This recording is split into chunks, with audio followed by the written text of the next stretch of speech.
Tom Elliott. Morning, Neil. Back in 2007, Kevin Rudd promised no more political advertising funded by taxpayers. This is what he said. I believe this is a sick cancer within our system. It's a cancer on democracy. He was then asked at a later stage whether he would resign if he didn't follow through and introduce a tougher approach on this. You can just hear the question in the background. Will you resign if you don't deliver? Would you resign if you didn't deliver that in, say, the first term? You have my absolute 100% guarantee that that will occur. 100% guarantee, and each one of you here can hold me accountable for that. And what has the government done? Were you there, Neil, when he said that? No, I was not. Well, the government has changed its mind a little, Neil. Now, what happened was, of course, in 2007, the old Howard government spent $250 million advertising the work choices legislation. And as Kevin Rudd said, that was a cancer. When he came to government, he said first we'd have a special person who had to approve such things. Then it was changed to a panel of 3 public servants.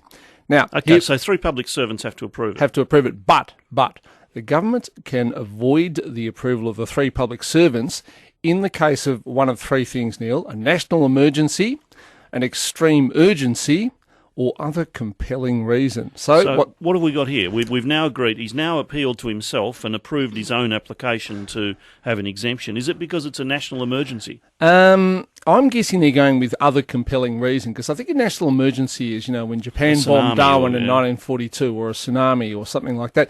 Look, it's astonishing, and it does show that how silly these sorts of promises are, and I think this one will come back to bite the PM on the bum. It's not a silly promise if you follow it. It's not silly to say we shouldn't use taxpayers' money advertising political things. I know, but, look, Neil, I look at this, and I honestly think either the Prime Minister just thinks people are stupid and won't remember things, and assuming that's not the case, perhaps the government really does think that it's resources super profits tax. You can look at all the newspapers this morning. It's page 7 in the Australian, the Age and the Herald Sun are carrying them as well.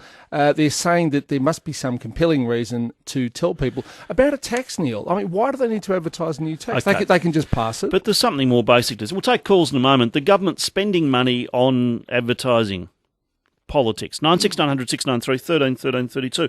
Do you accept the explanation? It's a matter of national interest.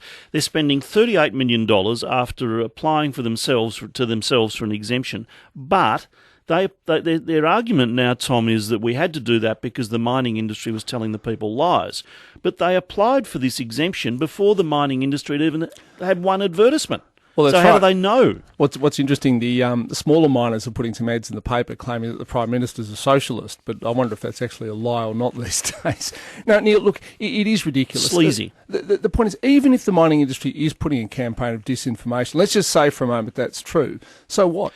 Why does the government have to respond with its ads? The government is the government. It can just pass the laws and be done with it. It doesn't need to go and persuade people about the rationale behind a tax. Yeah, but hang on. It sought the exemption to counter these dishonest ads before any dishonest ads had gone to air. I know, I agree. How can they do that? How can they do it? Well, they've just done it. The point is, it's all so ridiculous and unnecessary, and leaving aside how ridiculous the government is for breaking its own rules, what point do the ads serve? What are they trying to do? So what if there's a new tax? They waste $38 million. Well, they pump money into the advertising industry. That's exactly it. Some of the money goes to, Fairfax, which owns 3AW, but it's just ridiculous. They'll probably have radio ads as well. Well, they the probably ads will. are very ordinary too, by the way. Have you read them?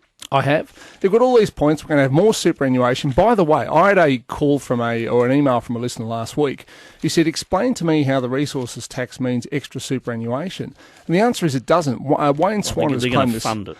Well, I don't think they are, because they haven't actually said whether it's going to be companies or the government that will fund the increase from 9% to 12% in super. So, yeah, but the part of the Henry review that was accepted, well, I think that is companies that's funding the increase from 9 to 12% over a period of years. But they're also, I think it's an extra $500 for lower income earners on super. Well, that doesn't amount to a whole lot. Well, that's not going to add up to $9 to $12 billion a year. So, look, the ads in the paper say we've got to have a fairer system, we've got to have increased superannuation, a cut in the company tax rate, etc., etc., etc., and we must tax these people who dig up non-renewable resources. That's all fine, but you don't need to have ads to tell people that. Okay, is it fair enough that the government it's your money, Ralph? I remember that ad. It's your money, Ralph. That was Commonwealth Bank. Is it fair that the government spends $38 million of your money outside its own guidelines? So it's breaching its own guidelines by agreement with itself.